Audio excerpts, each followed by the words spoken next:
एक बार की बात है, एक मेमना नदी के किनारे पानी पी रहा था। नदी का पानी बिल्कुल साफ है और मेमना खुशी खुशी इस शांतिपूर्ण क्षण का आनंद ले रहा है। तभी घने जंगल से एक भूखा भेड़िया निकल कर आया।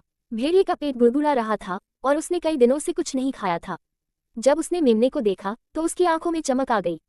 उसने सोचा, अगर मैं मेमने को खा लूं तो क्या होगा अगर दूसरे जानवर इसे देख लेंगे।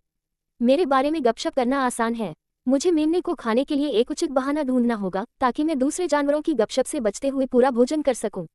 इसलिए भेड़िए ने जानबूझकर परेशानी खड़ी की और कहा, छोटी सी बात, तुमने मेरे पीने के पानी को गंदा कर दिया है, इसलिए मैं साफ पानी नहीं पी सकता। तुम क्या सोच रहे हो? मेमने ने पहले कभी भेड़िया नहीं देखा था, यह न जानते हुए कि भेड़िया उसे खाने वाला है। उसने भेड़िए से कहा, श्रीमान भेड़िया, यह नदी सबकी है, केवल आपकी नहीं।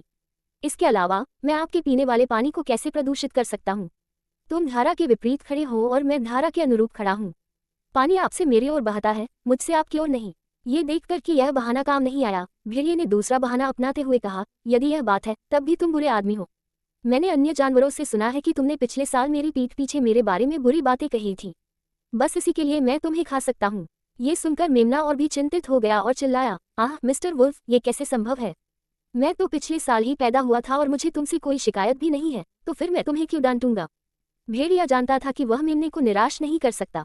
मैंने मेमने से कहा, भले ही तुम अपना बचाव करने में अच्छे हो, लेकिन क्या तुम सोचते हो कि मैं तुम्हारा कुछ नहीं कर सकता? ये कहते हुए वह मेमने पर झपटा, उसे पकड़ लिया और खा गया। मेमना मरने से पहले निराशा में चिल्लाया, तुम चालाक बुरे आदमी हो, तुम बहुत सारे हास्यास्पद बहाने बनाते हो, बस मुझे खाना चाहते हो। लेकिन भेड़िया ये नहीं सुन सका। उसके मन में बस यही विचार था कि आखिरकार उसे अच्छा खाना मिल सकेगा। भोले मेमने को इस बात का जरा भी अंदाजा नहीं था कि भेड़िया चाहे कितने भी बहाने बना ले, उसका अंतिम लक्ष्य उसे स्वादिष्ट भोजन के रूप में खाना ही था। इसलिए हमें स्वयं की सुरक्षा करना सीखना चाहिए और अजनबियों से बात